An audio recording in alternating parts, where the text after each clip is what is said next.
जय हिंद फ्रेंड्स। हमने पिछली क्लास में देखा था कि ह्यूमन रिप्रोडक्शन में कौन कौन से इवेंट होते हैं। लास्ट क्लास जो ख़त्म की थी वो गैमेटोजेनेसिस पे मैंने कहा था, गैमेटोजेनेसिस पे हम बताएंगे आगे। तो गैमेटोजेनेसिस बताने से पहले मैं बताना चाहूँगा कि हम वो चीज़ देखेंगे जहाँ पे गैमीट्स बनते हैं, यानी कि मेल के केस में स्पर्म और फीमेल के केस में ओवम कहाँ बनेंगे और कैसे बनेंगे। तो उसके लिए पहले हम मेल रिप्रोडक्टिव ऑर्गन पढ़ेंगे या मेल रिप्रोडक्टिव सिस्टम पढ़ेंगे, उसके बाद फीमेल रिप्रोडक्टिव सिस्टम पढ़ेंगे, उसके बाद हम देखेंगे गैमेटोजेनेसिस। चलिए शुरू करते हैं। Male reproductive system.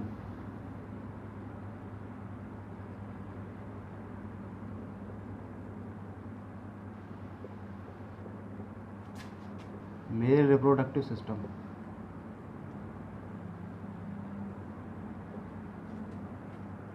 Male reproductive system में क्या क्या होगा। सबसे पहले इसमें टेस्टिस होंगे, दूसरे में एक्सेसरी ग्लैंड्स,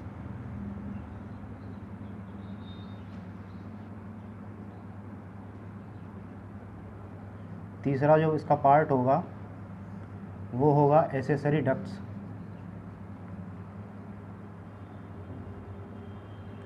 और चौथा पार्ट रहेगा एक्सटर्नल जेनिटेलिया।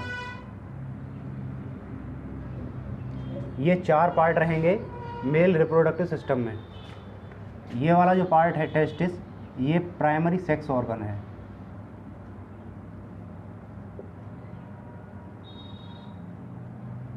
और ये तीनों सेकेंडरी सेक्स ऑर्गन के अंतर्गत आते हैं।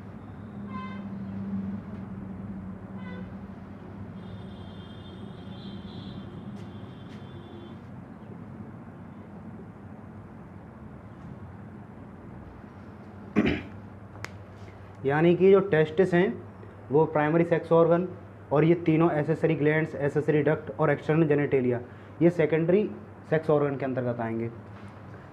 अब ये प्राइमरी सेक्स ऑर्गन है तो इसको हम प्राइमरी सेक्स ऑर्गन क्यों कहते हैं? क्योंकि एक्सेसरी डक्ट, एक्सेसरी ग्लैंड और एक्सटर्नल जेनिटेलिया, इनसे हम ये डिफ़ाइन नहीं कर सकते कि ये मेल है कि फीमेल है।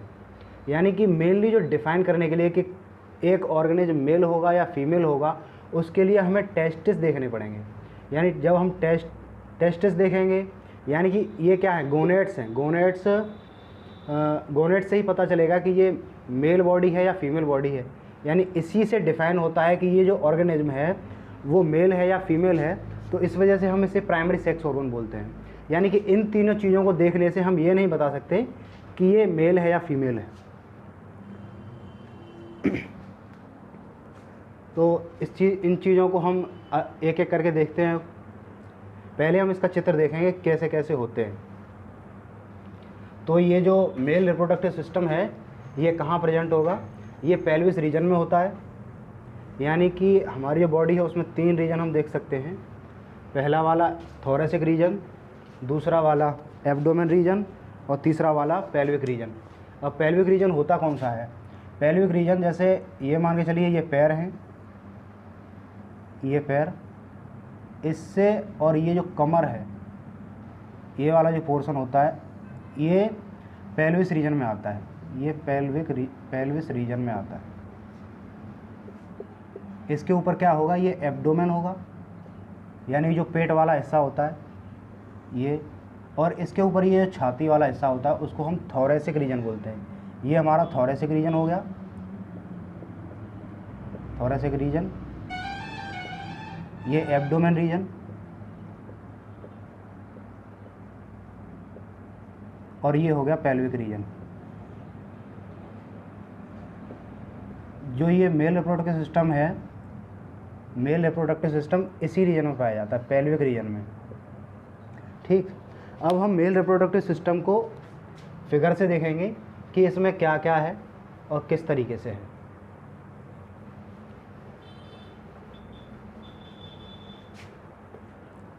ये है मेल रिप्रोडक्टिव सिस्टम।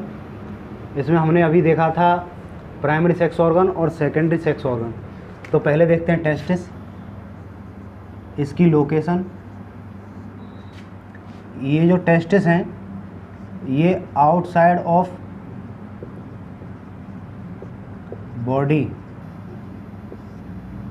बॉडी में यहाँ पे मतलब है एब्डोमेन। एक पाउच लाइक स्ट्रक्चर स्क्रोटम में होते हैं, ये स्क्रोटम है। इसका जो टेम्परेचर रेंज है, टेम्परेचर रेंज वो होता है 34.5 degree Celsius to 35 degree Celsius. अब नॉर्मल बॉडी का टेम्परेचर 37 डिग्री सेल्सियस है और इसका 34.5 डिग्री टू 35 डिग्री सेल्सियस है। ऐसा क्यों? क्योंकि जो गैमीट्स हैं वो इस रेंज पे सबसे अच्छे बनते हैं। ये ऑप्टिमम रेंज है, यानी गैमीट फॉर्मेशन के लिए सबसे अच्छी रेंज टेम्परेचर की ये है। अब बात करते हैं टेस्टिस का शेप और साइज़, जिसके बारे में हमने पिछली क्लास में भी देखा था, लेकिन फिर भी इस क्लास में एक बार देख लेते हैं।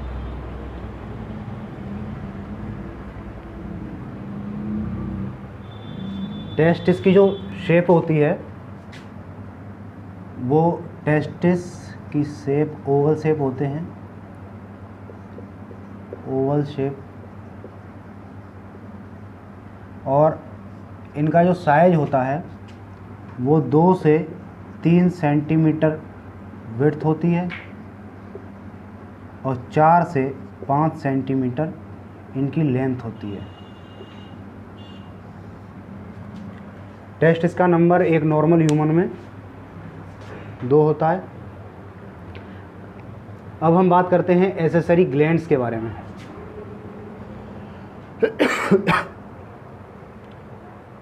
एसेसरी ग्लैंड्स, एसेसरी ग्लैंड्स में हमने क्या क्या देखा था? सेमिनल वेसिकल देखी थी, प्रोस्टेट ग्लैंड और बर्बोयूथरल ग्लैंड। एसेसरी ग्लैंड में हमने क्या क्या देखा था? हमने देखा था बल्बोयूरेथ्रल ग्लैंड, प्रोस्टेट ग्लैंड और सेमिनल वेसिकल्स। ये 3 चीज़ें देखी थी। इन 3 चीज़ों के जो सीक्रेशन होता है, ये तीनों चीज़ें यानी ये तीनों ग्लैंड्स क्या करेंगी? एक फ्लूइड सीक्रेट करेंगी, फ्लूइड। उस फ्लूइड को हम बोलते हैं सेमाइनल प्लाज्मा।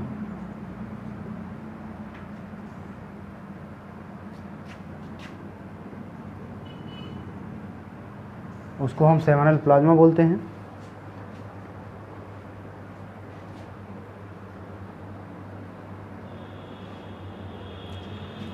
ये जो सेमाइनल प्लाज्मा है इसमें क्या क्या रहेगा? सेमाइनल प्लाज्मा में कैल्शियम आयन रहेंगे, कैल्शियम आयन, फ्रक्टोज और कुछ एंजाइम रहते हैं।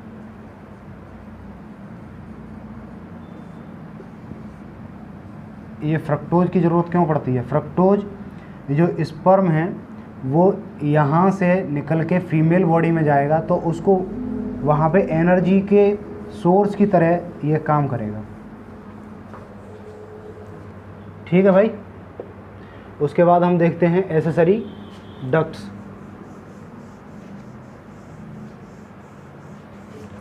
एसेसरी डक्ट, इसकी अभी नेमिंग करेंगे, लेकिन उससे पहले हम देख लेते हैं एसेसरी डक्ट।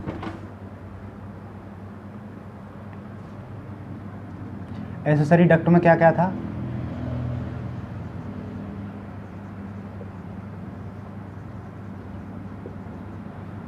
एसेसरी डक्ट्स में अगर हम देखें तो सबसे पहले आएगा रीटी टेस्टिस,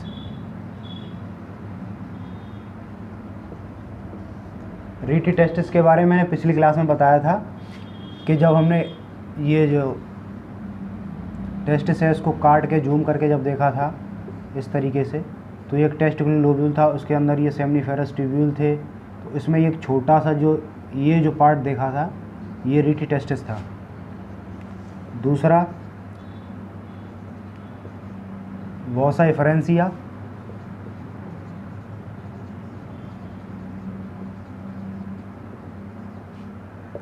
तीसरा वासा डिफरेंस,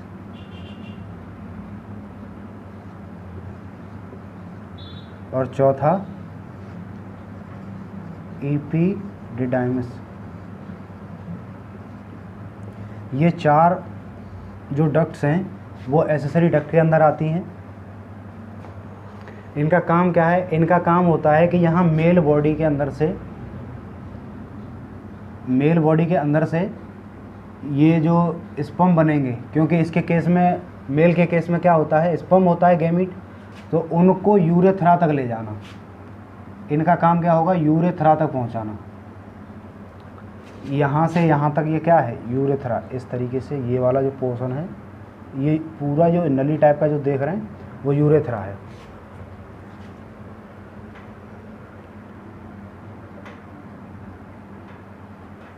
ये वाला पोर्शन, ये बीच में नली है वो यूरेथ्रा। इतनी बात क्लियर? अब हम एक्सटर्नल जेनिटेलिया की बात करते हैं, जो चौथा पार्ट था। एक्सटर्नल जेनिटेलिया में मेनली पेनिस आता है, जो ये वाला पोर्शन है, ये एक्सटर्नल जेनिटेलिया में आता है।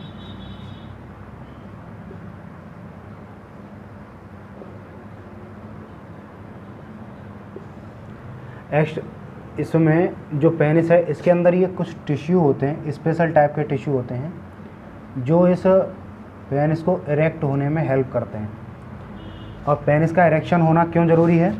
क्योंकि हमें मेल बॉडी से फीमेल बॉडी के अंदर ये जो गैमीट बने, यानी जो स्पर्म बने, उनको फीमेल बॉडी में डिपॉजिट करना है, तो इसका इरेक्शन होना बहुत ज़रूरी है। मैंने कहा था कि चलो इसको अब नेमिंग करते हैं, तो नेमिंग करते हैं। ये है स्क्रोटम, ये हो गए टेस्टिस, और ये है इपीडिडाइमस,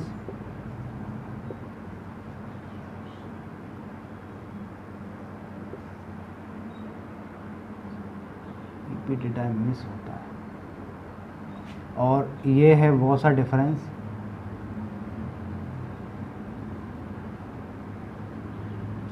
और ये हैं सेमाइनल वेसिकल्स।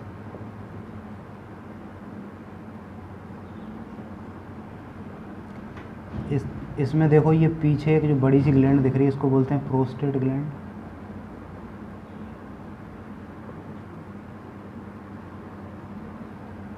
इसमें ये 2 छोटी छोटी ग्लैंड दिख रही होंगी, यहाँ पे ये वाली, ये इनको बोलते हैं बल्बो यूरेथ्रल ग्लैंड।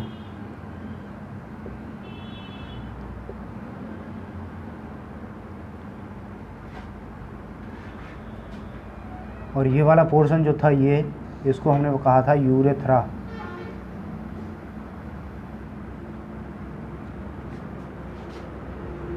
हो गया भाई? अब इनके थोड़े से फंक्शन देख लेते हैं। जैसे जो यूरेथ्रा है, ये कॉमन पाथ होता है। ये कॉमन पाथ होता है किस किस के लिए? यूरिन के लिए और स्पर्म के लिए। ये कॉमन पाथ है मेल में।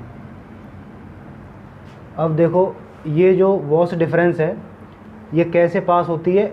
ये वाली जो ये हैं यूरेट्रा। ये वाली जो है, इनको बोलते हैं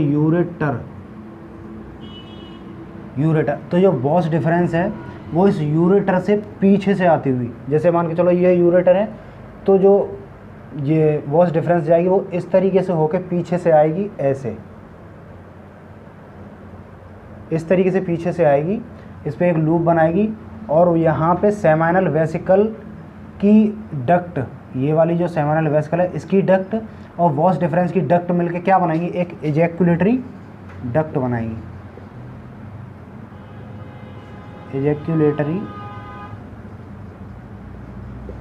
ये एजैक्यूलेटरी डक्ट बनाएंगी। अब बल्बो यूरेथ्रल ग्लैंड है, इससे एक चीज़ और सीक्रेट होती है, उसको बोलते हैं लुब्रिकेंट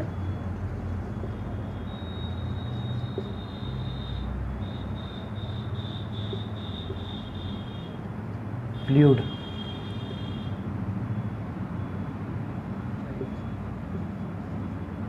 ये लुब्रिकेंट फ्लूइड होता है जो कॉपुलेशन के दौरान ये जो पेनिस है उसको क्या करेगा, लुब्रिकेट करेगा। अब एक्सटर्नल जेनिटेलिया, अब हम देखते हैं एक्सटर्नल जेनिटेलिया में क्या क्या आता है। वैसे तो मेनली अगर बात करें, जनरल बात करें तो उसमें पेनिस आएगा, लेकिन पेनिस के भी अलावा अगर हम उसको अच्छे से देखें इस तरीके से, ये वाला ही चित्र मैं थोड़ा सा यहाँ बड़ा करके बना रहा हूँ।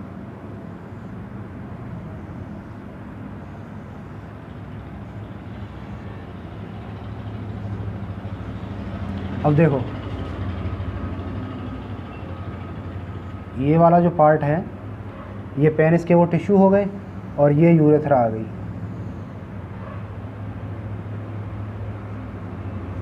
ये यूरेथ्रा हो गई और ये टिश्यू हो गए ये वाले। इसमें ये वाला जो पोर्शन होता है, ये बड़ा सा जो पोर्शन है बल्ब जैसा जो दिख रहा है, उसको हम बोलते हैं ग्लैंस पेनिस। ये है ग्लैंस पेनिस। इसके ऊपर एक फोल्डेड स्किन का फोल्ड होता है, इसके ऊपर एक स्किन का फोल्ड होता है जिसे हम बोलते हैं फोर स्किन। इतनी बात क्लियर है ना? ठीक है, फिर आज की क्लास हम यहीं ख़त्म करते हैं और अगली वाली क्लास में देखेंगे फीमेल रिप्रोडक्टिव सिस्टम। तो हेडिंग डाल लीजिए फीमेल रिप्रोडक्टिव सिस्टम। हम फीमेल रिप्रोडक्टिव सिस्टम अगली क्लास में स्टार्ट करेंगे।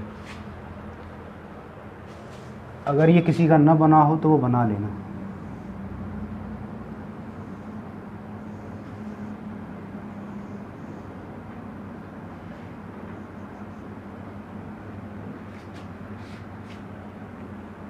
हेडिंग डाल लेंगे फीमेल रिप्रोडक्टिव सिस्टम।